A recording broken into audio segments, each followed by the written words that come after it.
You're listening to an Anazao Ministries podcast.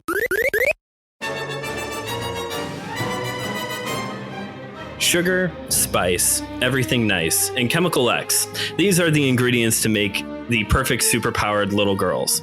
Today, we're going to talk about the ingredients necessary to make the perfect Harrison Ford film. Welcome back to Systematic Geekology, the show that has no bounds.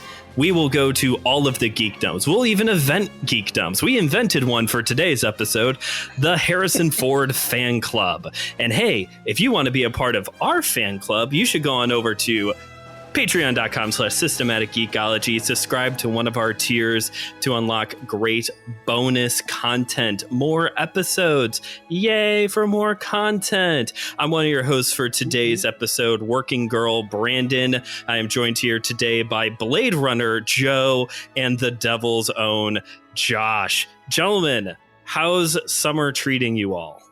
I mean, it's my favorite holiday. The weather is your favorite holiday. Yes. I'm very sleepy, and that has nothing to do with the heat. It just has to do with, me not sleeping. And today, on the way home from work, I fell asleep for a little bit. I ended up on the wrong side of the road. So my perfect solution for that, I've discovered over the years, metal music doesn't faze me. I will fall asleep with heavy death metal on, just does nothing. Rap, same thing. But if I play the Disney's Hercules soundtrack, oh my gosh, it's impossible for me to sleep. So that's what I did on the way home today. All right. Yeah. Whatever works. Joe, what's up with you? Oh, man. I have been taking every single opportunity to go to the movies. I've years without going to the movies. And then they do a series of back into theater specials and things like that. And I feel like I've been to the movies a lot so far this summer. That's really cool. Nice. I'm excited. It's way too hot here. So I've just been in the AC with my 2-month-old who also hates the heat. He was so crabby yesterday. That's it. That's all. That I don't like. Sorry, Josh. I don't like the summer. I'm just not convinced that I get hot. If I could do a line like Anakin Skywalker talking about sand, that's how I feel about summer. That's how I feel about winter. Perfect mix. Perfect mix. We'll meet in fall and spring, and then we'll just stay inside the other 2 seasons. That's right. Well, hey, if you've been following along with the show, you know that every Friday during the summer, we are doing a special bonus series called the SG Drive-In, where we're highlighting great summer blockbusters. And we just finished a run of Harrison Ford films. Harrison Ford seems to be the king there for a while of the summer blockbuster action flicks. We did 2 of the Indiana Jones films, 2 of the Jack Ryan films. And Josh said, give me more, give me more, give me more. So we're here today to talk about just quickly highlighting some other great Harrison Ford films. Probably at some point we'll go even more in depth on some of these films in just full blown episodes, but also talk about what makes a Harrison Ford film great. I believe in the group chat, the way that Joe put it was the anatomy of a Harrison Ford film. What is the anatomy of a Harrison Ford? So let's just start there. What do you need? What is the recipe for a good Harrison Ford film? So I'm going to jump in with theme song, right? You look at all of these different IPs that Harrison Ford is attached to that people love. And there's always this kind of bombastic, I guess is a good way of putting it, soundtrack that's involved. You have something that's catchy and something that kind of crescendos. Fun facts, Harrison Ford films have they're closed captioned in a way, and they're designed in a way that way the deaf community can understand what it is that they're experiencing by the vibrations of the actual theme song. Fun fact, I learned that when going through the movies for the SG Drive-In. But yeah, you've got to start the conversation, I think, at that kind of big, almost larger than life theme song is really the backdrop that allows for all of the other pieces that we're going to talk about to be able to fit together. I was slightly aggravated at the timing that this came up on, and I knew it was coming at 4, and still decided I can just watch part of Air Force One. Bad decision. I'm aching to finish it once I'm done mowing today. But I brought it up because the theme for Air Force One, I forgot how phenomenal that was. Like, that was just bravo. I mean, it doesn't get talked about enough because, you have Star Wars and Indiana Jones when you're talking about the themes of Harrison Ford films. But Air Force One's theme, I feel like it deserves a spot up there. Okay. That's how I felt about Clear and Present Danger. I thought the Clear and Present Danger soundtrack was really good. It might not be as bombastic as like an Indiana Jones or a Star Wars, but still very quality ambiatic music. Yeah, absolutely. So we're starting off here with music. We have to have a great soundtrack, or at least a great theme to the rest of the movie. What else? What else comes to mind when you're thinking Harrison Ford? I know for me, this isn't true of all of his characters, but he oftentimes plays a unassuming guy who gets into a predicament that is so much bigger than himself. Air Force One, great example. Yeah, he's the president of the United States, but that's really it. And yet he's going to, tell Gary Oldman to get off his plane, and it's the best scene of that movie. Or you look at other movies like The Devil's Own, where he's a police officer, again, gets swept up into a bigger narrative that's going on. The Fugitive, he's just a doctor, swept up into a greater narrative. He's oftentimes just a normal person. Yeah. Which also part of why Temple of Doom is the best Indiana Jones film, because at that point, that's the first chronologically, and he's just some archaeologist who just gets wrapped up in this crazy thing that just doesn't stop the whole movie. And like, what is going on here? But I would also, there's something I was going to bring up with that was he's always kind of unassuming and then becomes the hero. But there seems to be a divide of early Harrison Ford with like Star Wars and Indiana Jones, where he's like a womanizer and he's just kind of a doing my own thing kind of guy. Okay. And then later on, he's more seen as the family guy. And like Air Force One, The Fugitive, sure, Clear and Present Danger, obvious Patriot Games. It's like the whole beat of the film.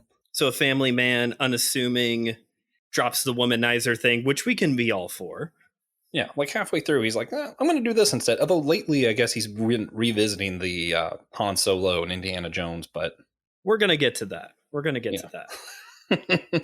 Yeah, I think one of the, to your point, Brandon, I think one of the most marketable things about Harrison Ford is he totes this line of being like a Sylvester Stallone type or like an Arnold Schwarzenegger type, where he's very clearly, an action hero sort of thing. He has that, chiseled jaw look to him and all of that kind of stuff, like rugged man. But at the same token, you look at somebody, you look at Clear and Present Danger. That's probably, I keep pointing back to that one because that's kind of symbolic of the other side of the coin for him, because it's so easy to think about the more fast-paced action films that he's a part of, the Indiana Jones, the Star Wars of it all of that. But for something like Clear and Present Danger or Patriot Games or Air Force One, any of those movies, he is more of that everyman sort of character that anybody can kind of see themselves in, Yeah. For those who didn't know, Air Force One is what inspired George W. Bush to say that he will not negotiate with terrorists. It's also what inspired Biden to take the first female vice president. That's not true, but I'm going to pretend like it is just because I like Harrison Ford better than either of them. So, fair enough. I can roll with that. And I'm going to take that and just keep moving along to Joe's point of I like that he is this action hero in these films, but also more. And what I think that really ties it all in, and this is my take on why Harrison Ford films did so well. Girls liked him because the chiseled jaw and he looked, whatever, the same thing that Chris Pratt gets today. I think that the reason a lot of guys got behind Harrison Ford films is because he makes you feel like you could be that hero. Right? Yeah. Like, I'm watching The Fugitive thinking, yeah, I could do that. I could totally do that. I mean, I couldn't, but you think you can while you're watching it. Yeah, I think that was something else I was going to say, that, yeah, Harrison Ford definitely has the jawline, but in an era of guys like Joe, you were saying, Sylvester Mhm. Stallone, Arnold Yeah. Schwarzenegger, Jean-Claude Van Damme, these guys who were jacked beyond all reason. Harrison Ford was a pretty normal guy. He, body type wise, he almost goes back to that earlier era when you had guys like, uh, blanking on all of the names, Steve McQueen or John Wayne, who they could throw a really good right hook. And that's all Right. they needed. And a lot of times for Harrison Ford, yeah, he's got the bullwhip, but he just needs one really good punch and out you go. Yeah, a lot Yeah. of times when you talk about these action heroes, there tends to be different classes, I guess, of different sections of it where, all of those guys that you mentioned, Brandon, kind of end up in the same conversation together because they are more of the alpha male type, the type where you look at them and that is an example of what was considered peak masculinity at that period in time. And then you have guys like Bruce Willis, you have guys like Harrison Ford, who are a little bit more unassuming, but still somebody that in the moment, in the heat of the moment, which is a different 80s action movie, not by Harrison Ford, that have the, you see how they operate, you see how they're they're the everyman, but when it comes down to it, woe betide anybody that gets in their way. You know what I mean? Like, that they will, if they have to, move a mountain in order to make whatever it is that they're trying to make happen. Yeah. And Air Force One, you have he ran away because he's the president and he's just, whatever. And then it turns out, he didn't flee. He's Harrison Ford, man. He's going to come out there and fight for his family, because the whole reason he didn't leave, even though he was president and should have left, because his family was still on there. He wasn't about to leave them. And I feel like that's just the beat throughout. Once you leave the Indiana Jones era, that's the beat of Harrison Ford films. He is the family guy. And what I find interesting with that is, part of this is Harrison Ford as a person just grew. And it was interesting how his roles kind of grew with him, because he talks a lot about, during the original Star Wars films, while they were filming, some of the stuff that happened with Carrie Fisher and all this other stuff that really wasn't okay by his own standard, he said, that he turned around and he doesn't do that kind of stuff. And what I find fascinating was he was open about the fact that, stuff happened that shouldn't have happened. And interesting. You don't see a lot of that honesty from actors really anymore. Yeah, that's probably one of my favorite things, and probably one of the things that I point to that is the reason why you see most people he's still beloved in most people's eyes. Like, it's Harrison Ford. You know what I mean? He hasn't been subject to that same kind of retroactive cancel culture that has a way of poking around. It's not that he was a perfect man, because Hollywood at the time that he was at his heyday, Hollywood's still a messed up place, but it was a messed up place. It only takes a short trip down memory lane of doing the due diligence on what was happening in the 70s and 80s and on past that, but really the 70s and 80s, where a lot of this stuff is just it was gross. It was a lot of really gross stuff going on. So to hear him address it thoughtfully in a way that you just kind of get the vibe that he isn't just sorry that he got caught and trying to stay one step ahead of it. Like, when you hear him talk about it, I don't know, I get the sense of remorsefulness about what has happened, and hopefully in hopes that maybe the next generation can maybe do it a little bit better than they did. Yeah. And it's also because he came out ahead of it. Like, it wasn't he got caught. Okay. It was he was he was ahead of it. Right. And I feel like that's one of those big, I don't know, I have no idea the state of Harrison Ford's soul or anything, so I will not speak on that. But I will speak to the church, because there are a lot of these cases that get open and there's these non-disclosure agreements being signed and all this craziness. And it's, hey, if you actually want to avoid some of this, a lot of times own up to your mistakes before they're revealed because you kept them in secret.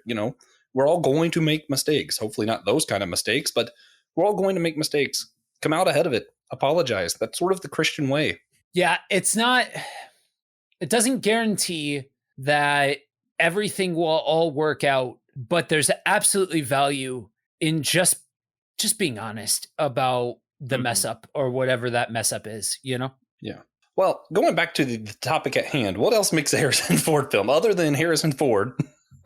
Harrison Ford's an unassuming guy and also a killer soundtrack. So what else comes to mind? What are the unifying pieces here? Family. I guess I kind of already said that.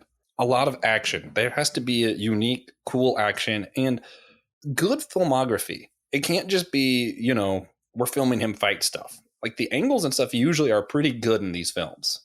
Okay. Like pretty interesting. They're not like you're just normal films. That's true. Especially when you think Star Wars and Indiana Jones are both Spielberg, George Lucas. Yeah. Well, even Fugitive, they do a really good job at like highlighting not what you would expect in each scene, if that makes sense. Yeah, it was just really interesting how they brought out the whole picture of what's going on. And Fugitive was just a crazy good movie all around, which at some point I would also like to, let's just do a Tommy Lee Jones fan club because I also love most of his films. I didn't kill her. I don't care. Best line in that movie. My brother died every time we watch this. My brother would die laughing. There's the scene where the lady's freaking out because someone broke into her house and like the police are going through, and Tommy Lee Jones just walks through the one room and just goes, "Shut up," just keeps walking. My brother dies every time. I can also confirm because somebody asked me this once, so I will confirm for everybody else. Yes, Chicago does dye the Chicago River green, as you see in that scene where they're filming the St. Patrick's Day parade in Chicago. Yes, they actually do dye it green. People wanted to know if that's a real thing that happens, and the answer is yes. Fascinating. All right. Wow. I'm suddenly very angry at the entirety of the city of Chicago. Well, that being said, happens every year. Year. You can also go to any bar in Chicago and get a Miller Lite dyed green as well. Nice. Is there anything else we would include as needs to be included for a Harrison Ford film? I'm trying to figure out how to word this. Like it's almost like he happens upon something bigger than himself. Yeah. In a lot of ways, traditional, hero's narrative type of thing. Right. And this might go into the whole unassuming guy thing, but you look at Han Solo and he gets caught up in this galactic war. You look at Indiana Jones, and even just in the first one, Indiana Jones comes upon this relic that is so much bigger than him, and just kind of like he gives it respect, but it's very clearly all bigger than him. And then any one of his Jack Ryan movies are all like part of him in part of this larger government spider web of nonsense and things going on that, is just. Yeah. Like Patriot Games is literally just, I was in London. I saw someone trying to assassinate somebody else. Made me really angry. So I just did something about it. Right. Or chronologically, the first Indiana Jones with Temple of Doom, he's making a deal at a casino, and somehow the next thing you know, he's at this temple in the middle of India, and he finds the Sankara stones, which are based on, if you didn't know, the Civil Agena, which is stones handed down from the Hindu god Shiva to her priests that have healing powers, which is basically the Hindu version of the not the Hindu version of the Ark, but it's the same kind of equivalence. If you're kind of part of that religion, it had like a huge significance in that way. Just pretty interesting for me, who's just, a religion nerd. Thank you for addressing that, because I think in the episode where Joe and I talk about The Last Crusade, we were like, and also there's some rocks. Don't know what those, because we were talking about how screaming the artifacts at my headphones while I was editing that. I was like, guys, no, they're from Shiva. I even knew the crystal skulls were like a thing. I knew that that's a thing, but I didn't know that. I did not know that this. Oh, really? Oh, really? Yeah. I knew about the stones, but didn't know about the crystal skull until y'all's episode. And I was like, that's pretty funny. But yeah, which is what I think that's part of what irritated me about The Last Crusade. I won't get into it too much, but I thought it was weird how you went from Judaism, arguably the world's oldest religion, to Hinduism, which is arguably the world's oldest religion, to back to Christianity. And I was like, man, I was kind of hoping for another religion to be explored in that third film, and that's not what they did. Interesting. Yeah, I don't usually hear that complaint, but that's a unique perspective. It's less of a complaint and more of I had wrong expectations when I first watched the trilogy. Because I was a kid who, I never learned about religion until I saw the second Indiana Jones film. And I was like, there's other religions? This is interesting. What other one am I going to learn about? And it's like, oh, that's just my religion. That's lame. You do know these aren't necessarily educational films, right? Listen, I was using them as an excuse to educate myself. But, I don't know. I don't think that there's anything wrong with Harrison Ford going out there and exploring these different things. So I'm right there with you that I think one of the strongest things about Indiana Jones, but also Harrison Ford's style of doing things, is he is that perfect foil for being able to explore something bigger, and thus makes him a fantastic candidate for doing something like that. Like, I if anybody that I could think of would be able to pull that off, I would point to Harrison Ford. Yeah, and that's what's interesting is you get caught up in the relatability, like just somehow how he acts, you're just like, it's believable, so you're there with him. Yep. Which I'll argue part of that might be because he's a real-life action hero. If you looked up the amount of times he got injured while trying to film a film because he was actually out saving people, crazy. Anyway, he really brings you in because he makes it feel so real, and then he gets caught up in this huge other narrative, and then there you are, you're caught up right there with him. Right. I got one more piece. We brought up Family Man, and we brought up maybe a little bit of a womanizer. I will say this: usually there's a love interest, whether that is a spouse or Princess Leia, or he does have a small handful of chick flicks in his arsenal with Working Girl, Sabrina, what's that one? 6 Days, 7 Nights. I think that's what that one's called. 6 Days, 7 Nights, yeah. Like, so he does have, because we have established he is a good looking guy. He's got that jawline. He's got those eyes. Every girl at some point has written on her eyelids, "I love you," just like the girl in the that first Indiana Jones film. But I think that's usually a common thing as well, is that there is some type of love interest involved. Yeah. And he's, whatever. He's really good at that too. Like he's so good at expressing feelings the way that I feel them, as opposed to like a lot of your more classical actors who kind of, in my opinion, overact. He doesn't overact, which makes me believe it more. Who's an overactor? Give us one example. Tom Cruise. Not you. Yes. We know your feelings on Tom Cruise. I'm going to be a little more. I'll be controversial here. Leonardo, what's his name? Oh, DiCaprio. Absolutely. Yeah. Super my head overactor. Went to Ninja Gets Turtle. on my nerves. Yes, the Ninja Turtles all overact everything. I mean, come on, you're a turtle. Did it really hurt that bad? DiCaprio. You think DiCaprio's an overactor? Yes, absolutely. You know who else is an overactor who also isn't really acting? I just refuse to call what he does acting. Hayden Christensen. Ooh. Yeah, that's not even acting. That's just mocking other emotions emotions and then thinking that you're acting. Oh, this is what love is like. No, it's not. Shut up. You're just crying. That's all you're doing. Sorry. I'm like Holden Cooper. And when I laugh hard, it wakes him up. This is really hard, but that I agree with everything you said about him. Listen, this is synopsis of Star Wars. The regulars and the prequels is the regulars were great because they had great actors, including my favorite actor, Harrison Ford. The prequels sucked because they had my bad acting, including my least favorite actor. There you go. Yeah. Hey, that's a good turn for the next thing I wanted to ask you guys. So, Joe, you and I, we talked about this, about Sean Connery in our Last Crusade episode, how a lot of times actors and actresses go through this phase where they change roles.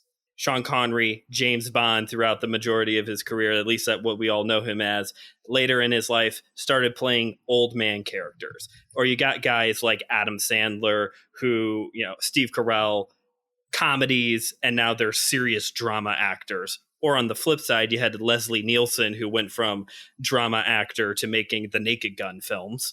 Harrison Ford, what has the more recent half of his career, his turn into the old man, what is his more recent career looked like? Nostalgia bait.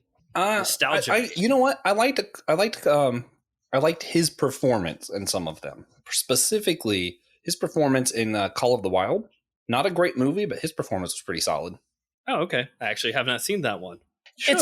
It's fine. It's a serviceable, shut your brain off kind of movie. So basically, it's a Harrison Ford flick. If he wasn't in it, it would not be worth it. Exactly. Yeah, he is in fact the best thing about that movie. Yeah, he's like the king of the requels, you know? Yep. Indiana Jones 4, soon to come out, 5 next year. Yes, we know. There is no 4, there is no 5. Blade Runner 2049, the Star Wars sequel trilogy. Most of the movies he has made later on in his career are requels. Here's an adaptation. Here's a new thing, next chapter, kind of a reboot. Or he basically plays himself. I'm thinking like his role in Anchorman 2 or in The Expendables 3. He basically is himself. Yeah. Yep. I'll say in Star Wars The Force Awakens, he was easily the best part. I actually liked his performance in it. I liked his character still. Okay. I thought the arc of him basically trying to save his son and dying doing so was interesting. Okay. It was the rest of how they handled that. I really think the foil of the sequel Star Wars to me wasn't the acting or anything as much as it was Disney doesn't understand Star Wars fans. So the thing is, if you were going to do any storyline, you had to see it all the way through and realize that Star Wars fans were going to complain until it was over. And Disney didn't understand that. So they just kept trying to change it each movie, which made it worse. And made it feel very directionless. Yeah, it was bad. Yeah, I think that's why it's so hard for me to conceptualize what it is that you're saying. Because for me, it bothers me when, like, looking at the entirety of what could have been with the with Han Solo's reintroduction back into the series, that because of everything that was left on the table, it's very hard for me to say, you know, oh, that was interesting. It was interesting. It was interesting to see him. It was interesting to start the conversation about him being some kind of family man that got scared and split and all of those kinds of things, and like the issues that stemmed up and all of that. Yes, I understand the cry from the Star Wars community that they would have rather seen Leia and Han stay together and still be a happy family, and like they are in Legends canon and all of that kind of stuff. Yes, I get all of that. But there is a world that, if done well and presented well, you could see that presented as kind of like a redemption arc. You know, let that pay off. So maybe he kills Han in the second one of the trilogy rather than like the first one with next to no emotional payoff or anything like that. Like it's a cool instance, and I understand why it happened from a behind the scenes standpoint, but it all kind of fell flat because of all of the window dressing, all of the accoutrement of the scene. That all needs to be building to the same kind of moment as this actual thing. And I think that that's one of those things that, if you go back to what we're talking about as far as what makes a Harrison Ford flick, is he probably, for my money, executes as good as anybody else that I can think of the hero's narrative. And we said a little bit of that, but part of the hero's narrative is this, okay, we're starting low, we're starting here, we're building. That's why most people say that the beginning of a Harrison Ford flick is super boring, because you're setting the characters, you're setting the table. Act 2 comes, the volume gets turned up. Act 3 comes, we're now at a fever pitch. We're now at a crescendo moment where everything is kind of coming together to make for this climactic moment where the hero ends up saving the day. Yeah, there's a lot of redemption arcs to Harrison Ford films where he has a lot of times where he is that really reluctant to be involved at all. Then he steps up because of his family or whatever it may be. And then in the end, there's that redemption arc. And I see where they try to do that in A Force Awakens. And that's where I have appreciation for certain moments of that film. The moment where this has nothing to do with anything, but the moment where he looks at who was it, Finn or whatever, and he goes, "That's not how the Force works." Oh yeah, best line Excellent line. And then where he's actually going to Kylo, and we're talking Han Solo from the get-go. He's on guard. He's defensive from the get-go. He doesn't want to be involved with all this because he's protecting his own skin, kind of deal. Mm-hmm. And he ends by completely being vulnerable to his son. That arc, I get. That moment, I get. The pieces surrounding it, like what Joe was talking about, that they did not build to it right. He did great though. And that's where, what's funny, I can't even say any of that about that fourth attempt to do an Indiana Jones film. I don't even remember it. It was so bad that I just blocked it from my memory. I'm like, I don't even know what happens in that movie. That's because it doesn't exist. I keep telling Brandon this, but nobody wants to listen to me. Rumors that there was some nonsense outside of the three originals have been greatly over-exaggerated. I'm willing to give the fifth one a chance. I have this is if they do it right, cool. I'd love to see old man Indiana Jones. Obviously, I want him to explore another religion. I want it to be Buddhism this time. An artifact from Buddhism. That'd be interesting. Sure. But I don't have faith that they'll do it right. But I'll watch it and then immediately forget it or something. Okay, here is my. I'm gonna backtrack a little bit, but I want your take on this because something I said earlier. A lot of times there's a redemption arc to Harrison Ford films, but it's not your normal redemption arc of he was a bad guy and this happened and now he has to redeem himself. It's more of a he wants to be uninvolved. So my question is there a sense in which we think of like indifference almost as a sin, or is that just kind of a coincidence in these movies? So by sin, I mean like a sin against American culture, not like an actual biblical sin. I'm thinking, is that just something that we as Americans just devalue? Is the sin of inaction? Yeah. Sorry, Joe. That's literally the entirety of the premise behind humanitarian laws. Is that what they're called? Okay. Basically, it was the law set that they put out that was put out. I want to say in the 90s.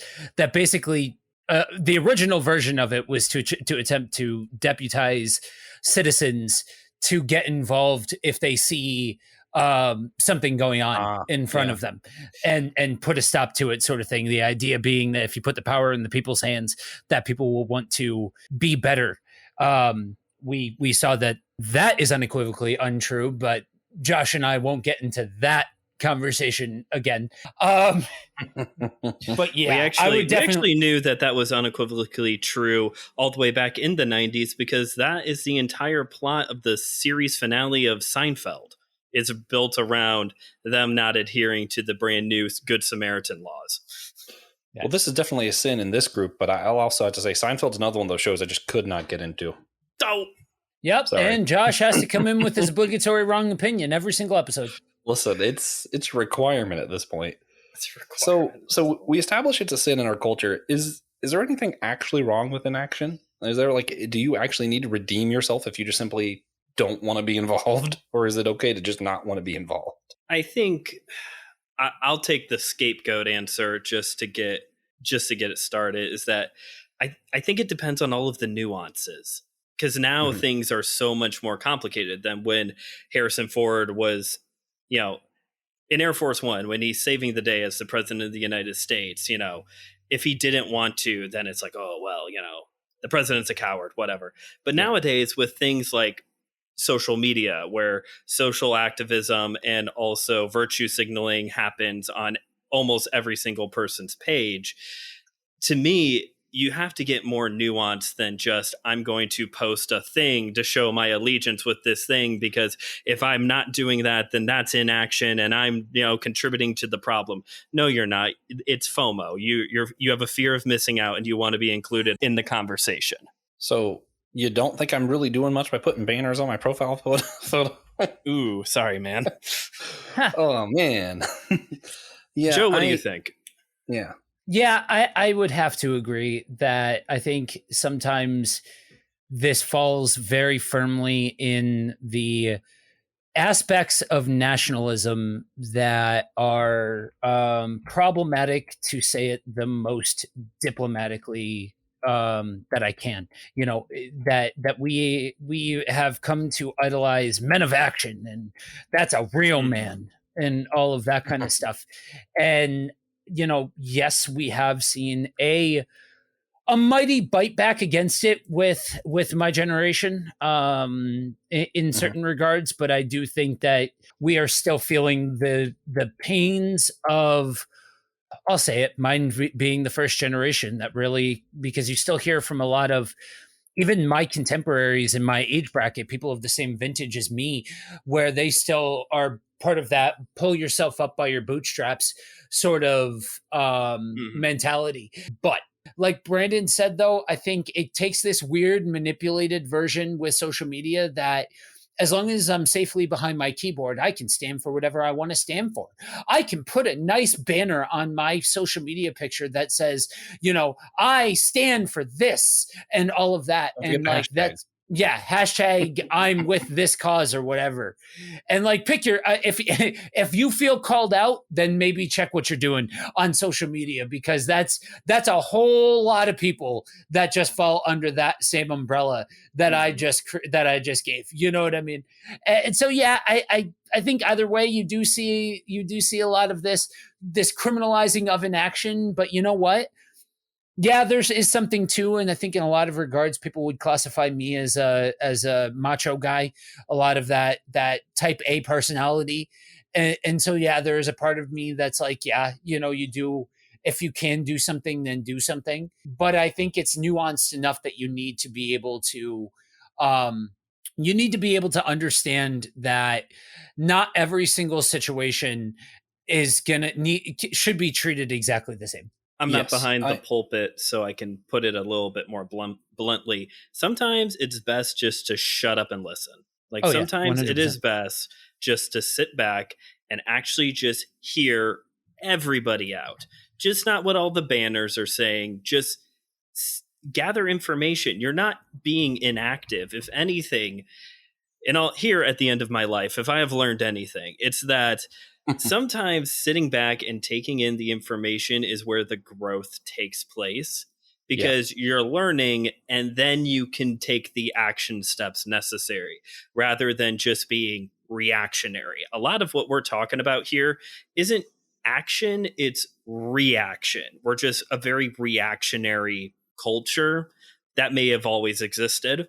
Social media just seems to hype a lot of it, but we're all about staying involved, getting involved. Hey, chill. Take a step back. No one's going to die if you don't say hashtag prayers and blessing, thoughts and prayers. Like, just chill. Yeah. So this is the part where I'll get political really quick, and then I'm going to turn the wheel very hard. All of the banners and hashtags and the people who do that and then vote for the president, which way they think is going to make a difference, are the people who are doing the least actual difference making. Yep. The people who take time to study and learn and do all the stuff that Brandon talked about, and then vote on the years that there isn't a president on the ballot and they're voting for like stuff who's going to be on your school council board and that kind of stuff. Those are the people who are actually making a difference. Yep. So if you want to make a real difference, there's a clue. Learn how your government works. Vote when it's not just a president on the board. And here's me taking that really hard turn. As far as action and inaction, I'm going to take a Pentecostal answer here. And I'm going to put myself in Patriot games. If I am in England, here's my take. If I'm in England and I see someone trying to assassinate other people and I don't want to be involved and I don't feel the spirit leading me to go get involved, I don't think I'm necessarily sinning or anything bad if I don't go try and stop the guy with a gun. I might just be being smart because I don't have a gun. But if for some reason I feel very clearly the spirit saying, hey, you have to stop that or you have to do something, and I don't do it, I then think it might be a sin. Interesting. Yeah, okay, that's my Pentecostal answer for you. You have a Pentecostal answer. I'm going to take this a completely different route with Joe. Joe, we're both martial artists. Yeah. Do you feel a responsibility in that very hypothetical situation? Not that I'm saying that it's going to actually happen.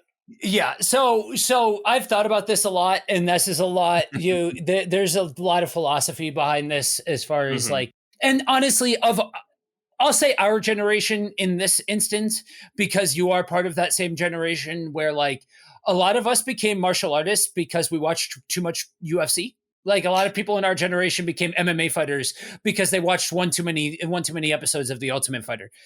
If you actually go through the paces and you learn the actual philosophies behind these martial arts and things like that, which by the way, I'm going to go ahead and take a page out of Josh's book, throw a grenade out there and just walk away from it. You are not sinning or worshiping another god or some kind of nonsense by learning a martial art. By learning those kinds of philosophies and those kinds of mentalities and different things like that. But yeah, I mean, sometimes getting involved in the situation just to be a macho guy is just going to complicate the situation, right? That's part of my whole philosophy on guns. 9 times out of 10, introducing a gun to a situation just overcomplicates the situation, right? Yep. And just like attacking will overcomplicate the situation, even if it's with your hands, right? And using your skills. If there's an opening and there's a very clear, like, you can defend and disarm and all of those kinds of things. Yeah, there is a layer and a level to all of this that says, you know what? I am going to protect the person who can't protect themselves. I am going to jump in and get involved, especially if you can de-escalate the situation. You know what I mean? Don't walk in there thinking that you're Rambo, that you're going to disarm 5 guys and all of that kind of stuff. But if you are an expert martial artist and there is an opening to diffuse the situation one way or the other, then yeah, go ahead and take it.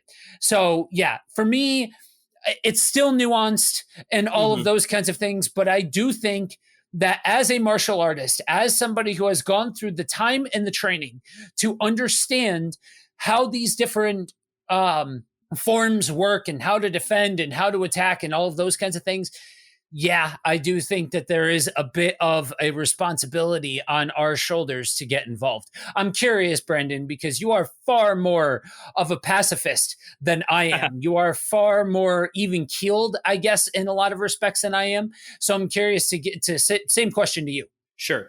So first off, my thing was Jackie Chan. My dad let me watch so many Jackie Chan movies when I was a kid. That's why. Nice. And also Samurai Jack was amazing, still one of my favorite shows. And that is very seriously my roots into the martial arts world. What is interesting is that, okay, so when I was a single guy, it was definitely like, yep, I'm jumping in. I will help fight. I will help protect. Yes. Got married. Still pretty much the same response. Now that I have a kid, there's this extra layer there that makes me slow down a bit more. If there is a situation, Josh, you used a Harrison Ford example. I'm going to use one that I actually have thought about. I go to a large non-denominational church where there is a lot of people. So it is not out of the question that something could happen. Actually, in real time, I don't live too far away from where there was a shooting on the 4th of July in Illinois. I'm not too far from there. So I think about these things, and my response just very recently with this 2-month-old here has gone from, I'm going in to take this guy down to, I am going to do what I can to get my family and anyone near me out for safety. If that means I have to take somebody out along the way, okay, so here's the unedited version. That sucker is going down. Yeah. Yeah, that's part of the nuance that I was talking about. Yeah. So there again, I juxtapose the whole guy that watched one too many episodes of The Ultimate Fighter versus an actual martial artist because they tend to come with 2 very, very different philosophies.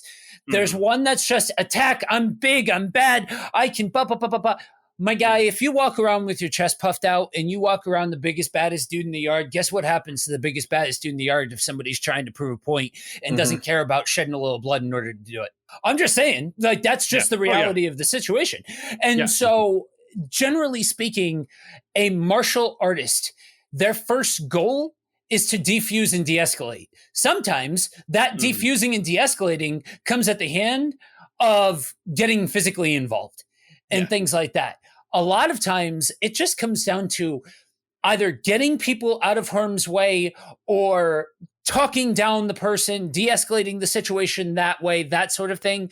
Whereas that physical altercation part of it is kind of a break glass in case of emergency sort of situation, rather than I'm going to walk around ready to beat the crap out of anybody. I'm not Chuck Liddell, nor do I pretend to be. For the record, my in for MMA was Karate Kid. Let's That's go. why I did it. Bro, you're probably like, you're not the only one. So many people. So many good people. Movies, man. Yeah, they are. Yeah. Well, we'll get around. The original movie. Movies. How I feel to the Karate Kid movie sequels is how Joe feels to the non-existent Harrison Ford or Indiana Jones 4 and 5. There was only one, maybe two if I'm feeling good. Definitely nothing after that. Yeah. I'll take the first two. Yeah. So, hey, you listening to this. Now I'm trying to act like a tough guy. Hey, if you're listening to this episode, head on over to the Priest of the Geeks Facebook page and let us know your thoughts on In Action. I will say, though, we have a great group, but just as a bit of a disclaimer, be civil. Be civil about it. I could see how this could maybe escalate quickly and suddenly our whole discourse on inaction turns into a lot of action. So, but let us know. What do you think? And what Harrison Ford movie do you want us to cover in the future? Last pick, Witness. How have we had this whole conversation and not brought up Witness once? I forgot about that. Yeah, I definitely forgot about that movie. Guys, I have sinned. And Brandon, come and ask for forgiveness. Well, on the note of Josh being a sinner, let's go ahead and wrap this episode up. I love you. I know. So, guys, do we have any recommendations today for our lovely audience? I got a ridiculous recommendation. Go for it. So, there is a music video of David Tennant's, like when he was the Doctor, the whole cast dancing to I'm Gonna Be 500 Miles. Yes. I will walk 500 miles. And literally every single time now that I hear that song, that is immediately what comes to my mind. To the point where my wife and I, if it comes on, we'll both just start.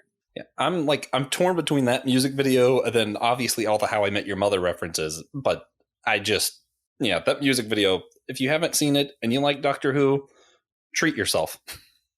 Treat yourself. Joe, how about you? Man, I would suggest, like, as a movie buff, I would absolutely suggest that if there are movies that we have covered in this episode that you're like, I may have heard about that and I've never, watched it, or I may have, whatever, or they were new to you, do yourself the favor. Go check them out, because if you are a fan of cinema, then these are all must watches. Absolutely. Except for Aliens and Cowboys. Cowboys and Aliens. Same thing. As for me, what is my recommendation? What we've been doing lately? I've been watching movies that aren't good. Don't watch War with Jason Statham and Jet Li. That movie was not good. I just finished that before coming on the air. But something I have been watching that has been enjoyable is Adventure Time. My wife and I are binging Adventure Time. I've seen a bulk of it. She's never seen any of it, and I'm surprised how much she loves it. And it's great. It is a great show. We'll get around to it eventually. Josh, you've seen it? I want to do an episode on that now. I'll let you bring it up. Nice. The overarching story, I love it. It's good. We just got to Finn losing his arm. Oh, good stuff. And the flower grows. All right, Joe. Hold up. We're not getting off of this for that easily. You guys set me up for my obligatory hot take. I honestly think that Adventure Time is dumb. I think that whole crop of generation of, like, it's honestly the worst sin that the creators of The Simpsons bestowed on humanity, was starting the ball rolling on this kind of adult animation nonsense with Family Guy, Futurama, All of them. And Rick and Morty, stupid. Adventure Time, stupid. Like every one of these, like part of what made original South Park and original Simpsons so good is that like it was thoughtfully done. It wasn't just poop humor. Like it wasn't just toilet humor.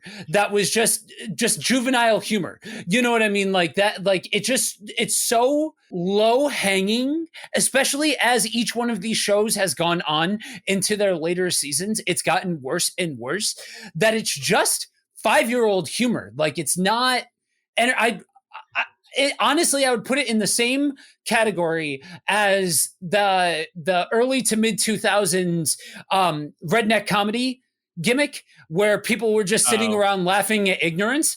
And like, that's not, sorry, I'm not down for just laughing at ignorance. I'm not. Let's try and not be ignorant. Let's do that instead. But yeah, I don't know. That whole subgenre is just 100% lost on me. My obligatory disagreement with Joe is that the reason I like these and not Simpsons and the other one is because I like intelligent, overarching stories, and that is what I find in Adventure Time. I will agree with Joe on Rick and Morty. To be determined. To be determined. Nah, I've tried it's one of those twice. For me, I go back and forth where I'm like, sometimes this is funny, and sometimes I'm like, why is this a thing? If the episode with Scary Terry... If the episode with Scary Terry was the only episode of Rick and Morty ever, then it would be a pretty good show. Outside of that, no, it's not for me. All right, well, that was a whole segment. Well, if you somehow have made it this far into the episode still, and you're still listening to us ramble on, thanks. You're probably the all-stars of the fan base. Please go on over to systematicecology.org where you can check out all of the episodes just in case you missed any of them, or you can see what all the other hosts are up to with all of our various projects and sundries. I think that's it. Thank you all for listening, and remember, we are all a chosen people, a geekdom of priests.